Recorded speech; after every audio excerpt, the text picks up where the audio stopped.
नमस्कार दोस्तों, OCN network में आपका स्वागत है। मैं हूं ओमकार चौधरी।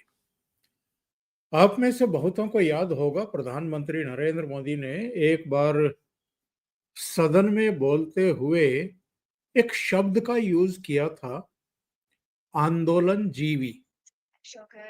यानी जो आंदोलनों के बल पर ही जीवित रहते हैं या जिनका धंधा ही आंदोलन करना है। अब ये आंदोलन जीवी भी भांति भांति के हैं, अलग अलग तरह के हैं।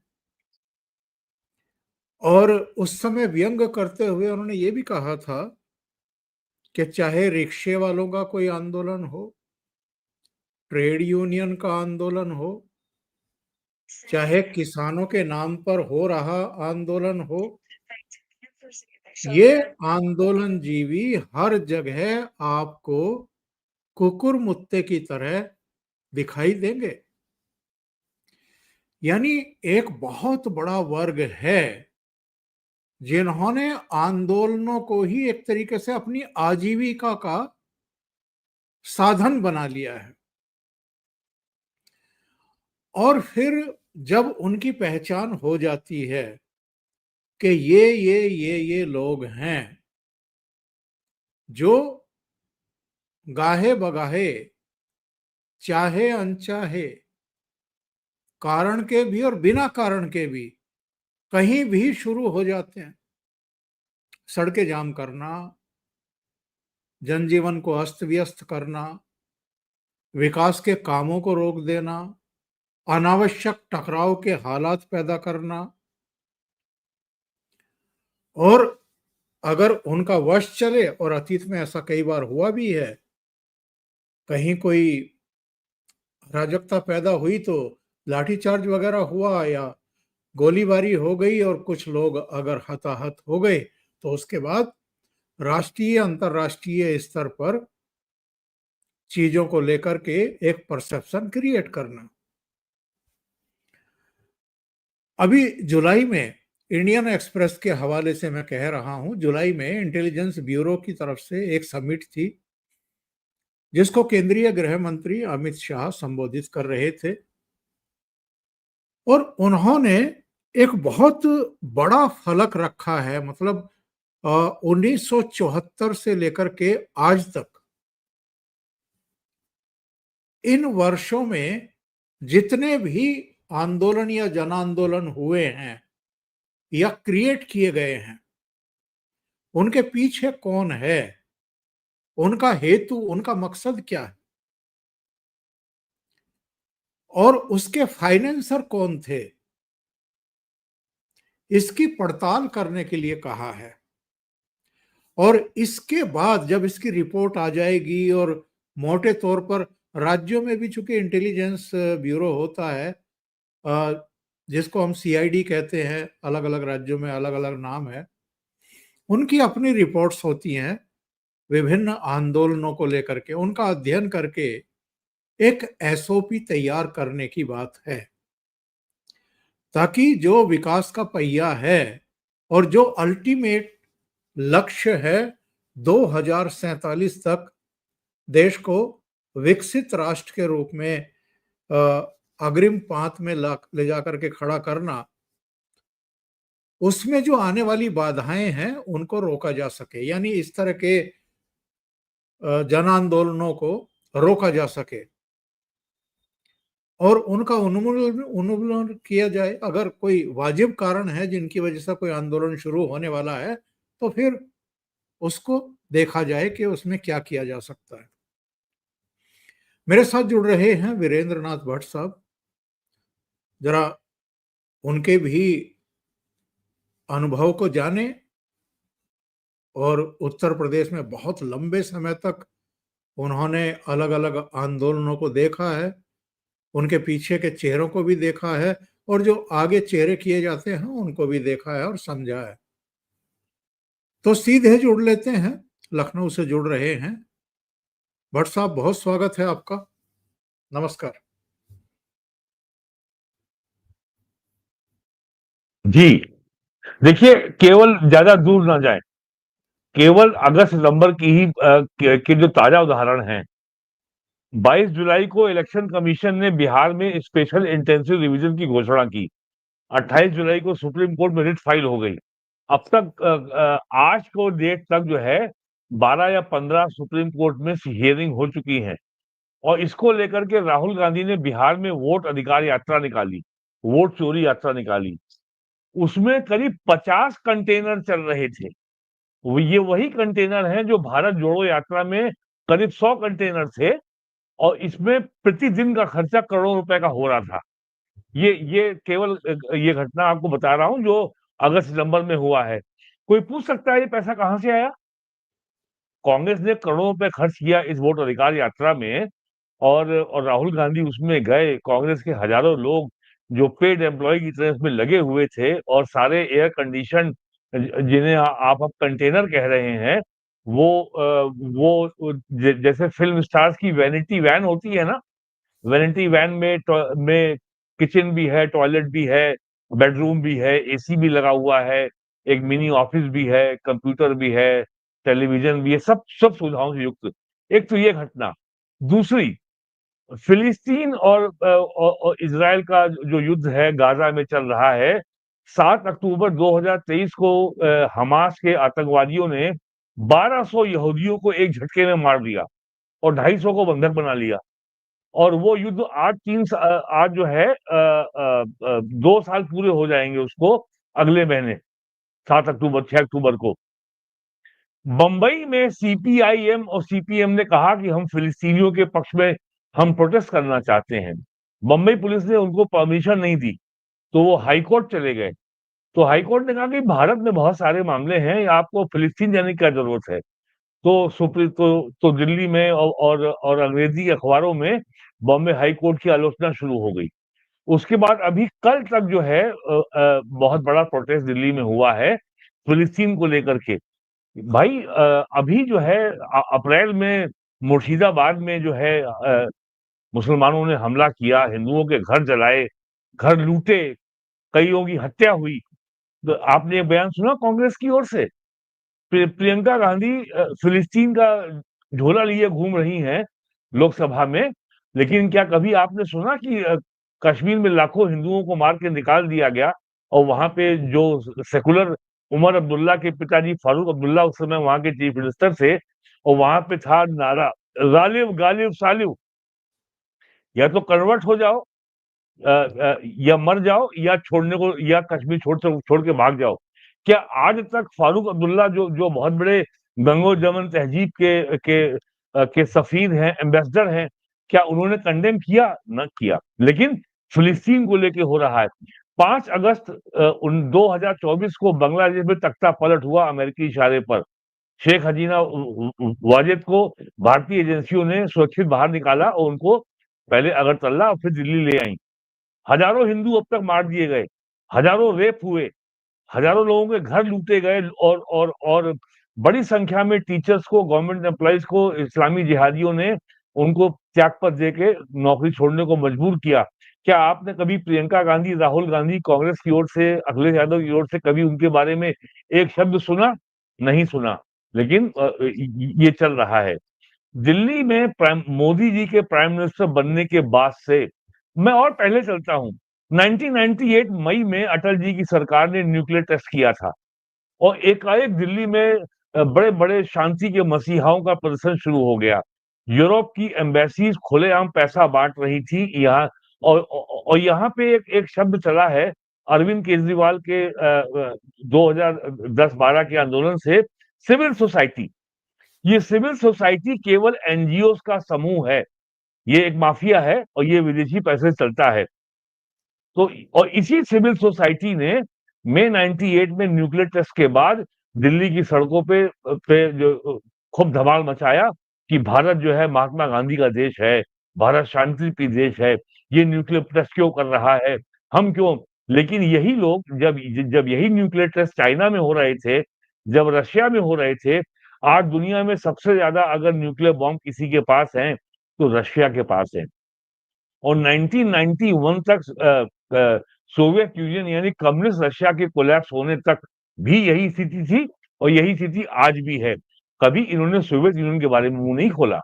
सोवियत यूनियन ने और चाइना ने हज़ारों मिसाइल टेस्ट किए होंगे, कभी यहाँ के सिविल सोसाइटी ने, लेफ्ट माफिया ने मुँह नहीं खोला। इंडिया ने किया, तो महात्मा गांधी के मूल्यों, आदर्शों पे हमला हो रहा है। ये यहाँ किया गया।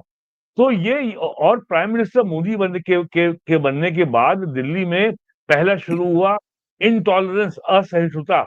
अब ये इतना भारी भरकम शब्द है, बड़ी संख्या में लोग संस्कृत पे आधारित हिंदी को समझते ही नहीं है। और इनका एक ऑर्गेनाइज तरीका होता है।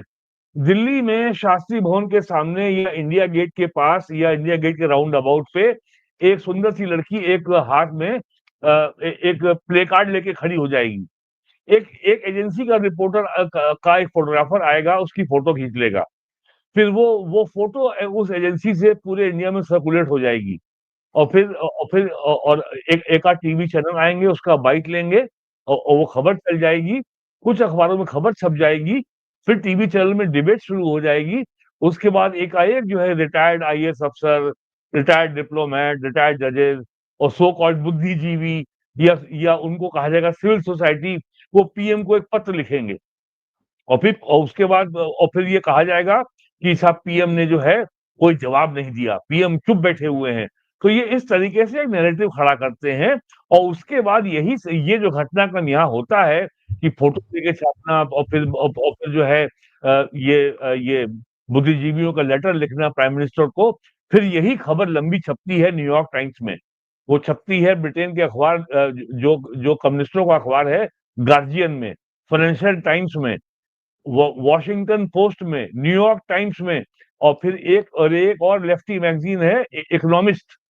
वो प्रिंट होती है हांगकांग में, लेकिन उसका ऑफिस है वहां, उसका हेडक्वार्टर है लंदन में। और फिर जो कम्युनिस्टों की कंट्रोल जो इंटरनेशनल न्यूज एजेंसी है, एपी, एएफपी और राइटर और जो अंग्रेजी और जो अमेरिकन टीवी चैनल है सीएनएन और एक अमेरिकन टीवी चैनल अमेरिका का चिंटू है आपका कतर में दोहा में एक अल जजीरा, वहां खबर चलती है।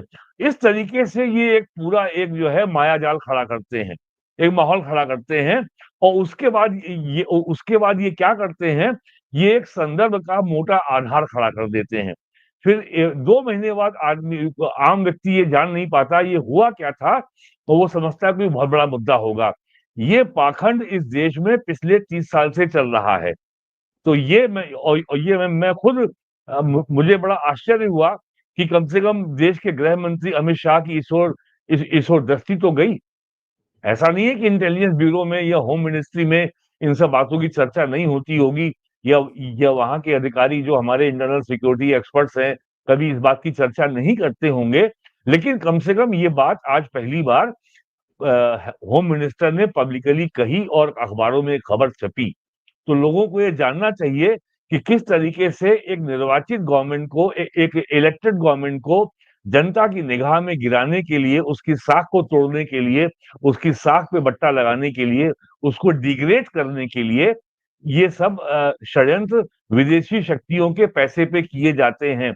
एक साहब जो थे बहुत बड़े थे, अभी वो हाल में जहान फानी से कुछ फरमा गए, वो इलेक्शन रिफॉर्म के लिए काम करते थे। उनका नाम आया था कि उनको यूएस एड से पैसा मिल रहा था, खुल के पैसा मिल रहा था और वो जो है केवल पॉलिटिकल पार्टीज को खास करके बीजेपी के खिलाफ वो रहते थे। तो ये जो एक रैकेट चल रहा है था बहुत लंबे समय से विदेशी पैसे से एक और इन लोगों ने तमाम जो है एकेडमिक थिंक टैंक खोल रखे हैं दिल्ली में। उसमें एक तो बहुत बड़े कांग्रेसी नेता की बेटी का थिंक टैंक है, उसको अब तक करीब जो है पिछले 10-15 साल उसको पिछले 20-25 साल में एक आध हजार करोड़ रुपए मिला होगा। अब जाकर के फॉरेन कंट्रीब्यूशन रेगुलेशन एक्ट के तहत केंद्र सरकार ने उसका जो उसका रजिस्ट्रेशन और जो उसका एक्रेडिशन था वो कैंसिल किया है। और वहां पे इसी तरह के बुद्धिजीवियों की बैठक होती थी और दिल्ली में एक स्थान है, शायद लोधी रोड में है, इंडिया इंटरनेशनल सेंटर। उसका एड्रेस में हो सकता है कि मैं गलत बोल रहा हूँ। सही है। इन सारे लेफ्ट विंग बुद्धिजीवियों का गढ़ था पिछले 10 साल में। और जो आपको ध्यान होगा प्राइम मिनिस्टर एक बार ने कई बार कही है कांग्रेस और उसका उसका इकोसिस्टम, ये वही है कांग्रेस और उसका इकोसिस्टम आज जिसके बारे में अमित शाह जी ने बात की है। और आपको याद होगा पिछले 10 सालों में ऐसे करीब कम से कम 2000 लोग हैं जो दिल्ली में 5 स्टार जीवन जी रहे थे, करोड़ों रुपए साल में कमाते थे और साल में 6, 8, 10 देशों की यूरोप, अमेरिका की यात्रा करते थे और वो जाकर के दुनिया में अमेरिका में ये जो लेफ्ट विंग के कम्युनिस्टों के गढ़ हैं, हार्वर्ड यूनिवर्सिटी है, कैम्ब्रिज यूनिवर्सिटी है या ब्रिटेन की यूनिवर्सिटी है या कोलंबिया यूनिवर्सिटी में जाकर के भारतीय संस्कृति के बारे में ज्ञान बांटते थे। जिनको संस्कृत नहीं आती, जिनको हिंदी नहीं आती, तो ऐसे सारे बुद्धिजीवियों के तंबू अब उखड़ गए हैं और यही लोग जो हैं किसी भी देश में और एक शब्द और जो है प्रचलित हुआ है पिछले 10 सालों में, वो है अर्बन नक्सल। ये अर्बन नक्सल लोगों को सुन के लगता होगा कि ये कुछ जो है कुछ बड़ी कपोल कल्पित बड़ी भारी बात कही जा रही है। ये रियल थ्रेट है, ये बहुत बिल्कुल। बड़ी है। ये आपका फिल्म इंडस्ट्री में है, ये लोग यूनिवर्सिटी में हैं, ये डिग्री कॉलेज में है, ये एकेडमिक वर्ल्ड में है, ये मीडिया में बैठे हुए लोग ऐसे हैं जो जिनका काम केवल सरकार के खिलाफ झूठी खबरों को बहुत बहुत मीठा सच बना के पेश करना और उसको मुख्य धारा का हिस्सा बना देना। ये काम बड़े संगठित तरीके से हो रहा है। तो ये जो है और मैं तो कहूंगा कि देर आए दुरुस्त आए, बेटर लेट देन नेवर। केंद्र सरकार ने इस बारे में सोचा तो, और ऐसा नहीं ये खाली दिल्ली में है, ये देश की हर बड़ी राजधानी में है, ये देश की हर बड़ी यूनिवर्सिटी में है। आपको याद होगा प्राइम मिनिस्टर के पहले कार्यकाल में हैदराबाद की यूनिवर्सिटी में ओस्मानिया यूनिवर्सिटी में एक छात्र था रोहित वेमुला, उसने आत्महत्या की थी, उसको दलित कह के प्रचारित किया गया और एक छात्र की आत्महत्या हुई है, किसी भी कारण से हुई है, वो बेहद दुखद है और उसके कारणों की गंभीरता से जांच की जानी चाहिए और ये सुनिश्चित किया जाना चाहिए कि ऐसी घटना की पुनरावृत्ति नहीं होगी। पूरे देश में सरकार के खिलाफ ये माहौल बनाया गया कि नरेंद्र मोदी की सरकार के दौरान अनुसूचित जाति छात्रों के साथ अन्याय हो रहा है, जबकि वो अनुसूचित जात का था ही नहीं। प्राइम दलित मिनिस्टर नहीं था। आए थे उस घटना के कुछ दिनों बाद और उन्होंने कहा था कि माँ भारती ने अपना लाल खोया है। तो प्राइम मिनिस्टर ने उस मामले पे एक मलहम लगाने की कोशिश की थी। तो ये हर संभव कोशिश करते हैं कि किसी तरीके से नरेंद्र मोदी की जो विश्वसनीयता है, जो उनकी लोकप्रियता है, उसमें कैसे कालिक पोती जाए। ये अभियान चल रहा है देश में 11 बरस से और इसमें कोई कमी नहीं आई है और ये अभी भी जारी है। जी। भट्ट साहब, पीएफआई पर पाबंदी लगाना, जो नक्सलियों के लिए खाद पानी का काम कर रहे थे उनको रोकना, जो कश्मीर के आतंकवादियों को फॉरेन फंडिंग हो रही थी उसको रोकना, और अतीत में अगर हम जाएं तो पंजाब में जो काले दिन इस देश ने देखे हैं वो भी एक बहुत बड़ी चुनौती। अगर उस समय एक मुख्यमंत्री जो बाद में इन्हीं के शिकार हुए आतंकवाद के, और एक दो कम से कम वहाँ के डीजीपी जो इनको स्पेशल उनको जिम्मेदारी दी गई, वो दृढ़ता ना दिखाते तो शायद पंजाब आज भी सुलग रहा होता। एक समय था जब काठमांडू से लेकर के और नीचे गढ़चिरौली तक एक पूरी लाल पट्टी बन गई थी नक्सलियों की, और उनको कहाँ कहाँ से वित्त पोषण होता था वो सारी चीजें खुलासे हो रहे हैं। अब वो बकौल अमित शाह और प्रधानमंत्री मोदी 20-22 जिलों तक सीमित होकर के रह गए हैं और बहुत ज्यादा अफेक्टेड तो करीब करीब 6-7 जिले बचे हैं।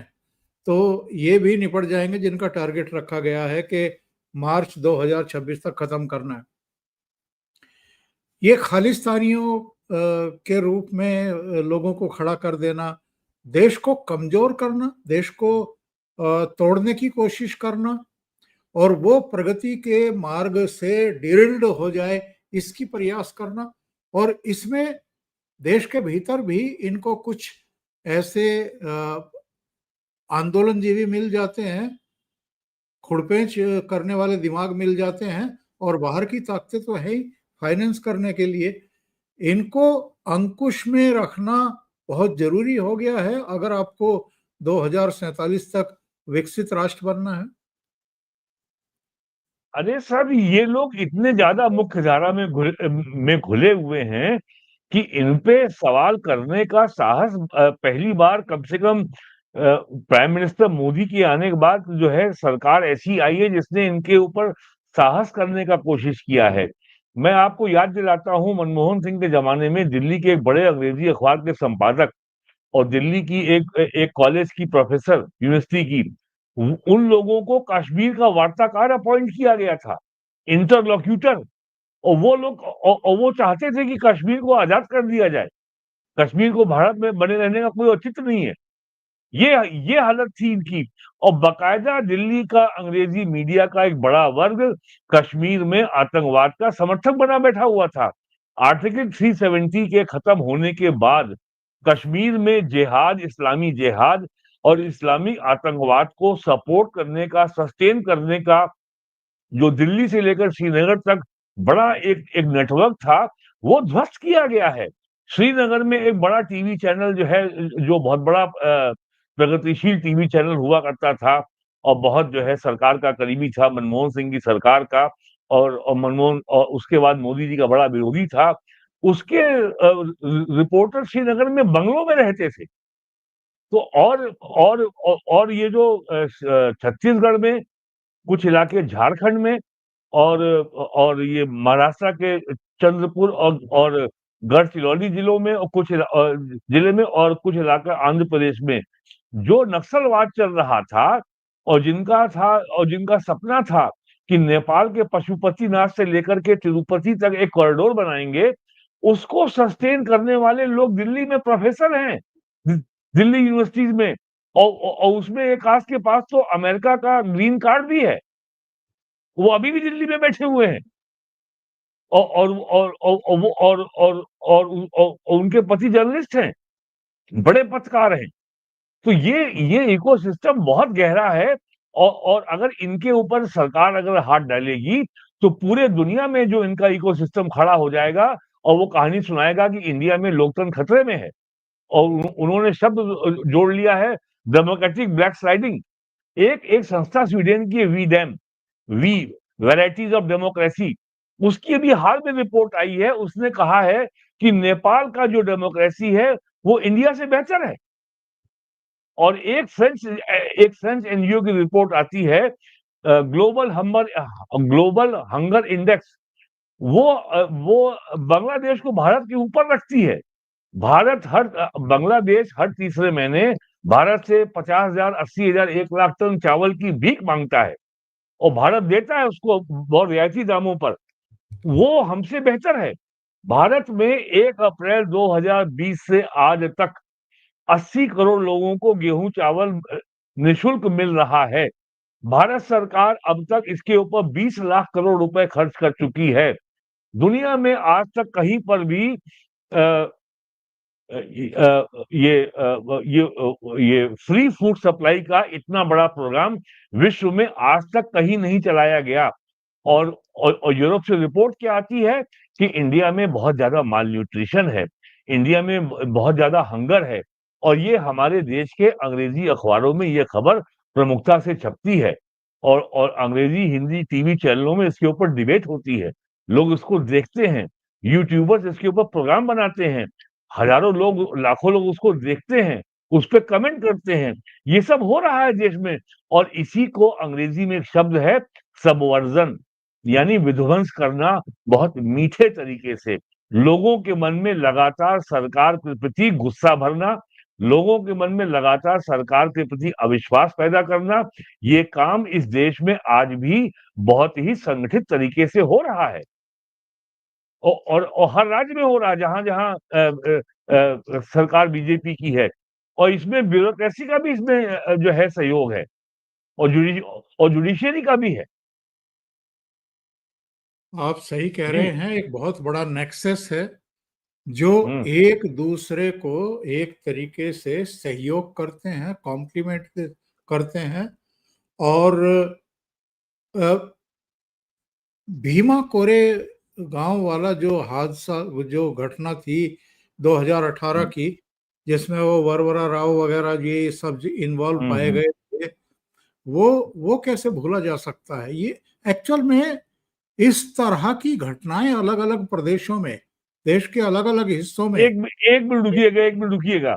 अगर अगर महाराष्ट्र में बीजेपी की सरकार न बनी होती और बीजेपी का मुख्यमंत्री देवेंद्र फडणवीस ना होते, तो भीमा कोरेगांव का कभी कोई आंदोलन होता ही नहीं। बाकायदे दिल्ली में बैठे ये आपके अर्बन नक्सल कम्युनिस्टों ने योजनाबद्ध तरीके से वहां पे हिंसा कराई, और उसमें गौतम नवलखा और आनंद या अरविंद तेलतुंबडे, जो Tata institute of social sciences के प्रोफेसर हैं, और एक है मैडम दिल्ली की कौर, वो भारद्वाज, वो, ये सब बड़े बड़े लोग हैं एकेडमिक वर्ल्ड के, ये सब जेल गए थे। तो ये और ये केवल जो है ये इसलिए कराया गया था कि दलित समाज को महाराष्ट्र की बीजेपी सरकार के खिलाफ कैसे भड़काया जाए। और कहानी ये गढ़ी गई कि यहाँ पे 19वीं सेंचुरी में पेशवा की फौज को अंग्रेजों ने हराया था। पेशवा ब्राह्मण थे और अंग्रेजों की सेना में बड़ी संख्या महार सैनिकों की थी, जो कि अनुसूचित जाति से आते हैं। ये कहा गया और कहानी ये बनाई गई कि ब्राह्मणों की सेना को दलितों ने हराया, लेकिन ये बात छुपा ली गई कि पेशवा की सेना में बड़ी संख्या में मुसलमान सैनिक भी थे, जो कि यमन के थे। लेकिन ये नहीं कहा गया कि महारों ने मुसलमानों को हराया। कहानी ये गढ़ी गई कि महारों ने ब्राह्मणों को हराया, और और 2019 में उस केस को टेकअप कर लिया था एनआईए ने, महाराष्ट्र सरकार की। और तब तक उद्धव ठाकरे वहां मुख्यमंत्री बन चुके थे नवंबर 19 में। 20 में इसको ले लिया था एनआईए ने। उसमें बहुत उसके बाद बंबई में जो है आंदोलन हुए, और जो है सड़क पे ट्रैफिक रोका गया, हजारों लोग सड़कों पे आ गए, गाड़ियां वाड़ियां फूकी, काफी हिंसा हुई, पूना में भी हुई। तो ये सब केवल जो है ये सारा षड्यंत्र केवल रचा गया था कि बीजेपी सरकार जो महाराष्ट्र की है और जो केंद्र सरकार की है, वो जो केंद्र की, उसे कैसे बदनाम किया जाए।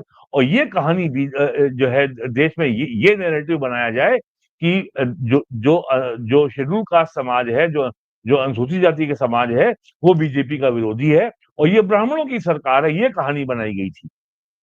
अगर पिछले 11 साल में जितने षड्यंत्र हुए हैं, यूपी में जो हुआ है, आपको याद होगा 2021 सितंबर में हाथरस में एक घटना हुई थी, एक लड़की के संग रेप का आरोप था और 2 लड़के अरेस्ट हुए थे। वहां पे जयंत चौधरी भी पहुंच गए थे, प्रियंका गांधी भी पहुंच गई थी, और एक जो है जिहादी पत्रकार केरला का भी आया था, कप्पन, उसको यूपी पुलिस ने अरेस्ट किया था। बाद में उसकी कई महीने बाद सुप्रीम कोर्ट से बेल हुई थी। तो ये सब षड्यंत्र यहाँ लगातार चल रहे हैं, और ये अभी रुके नहीं है जी।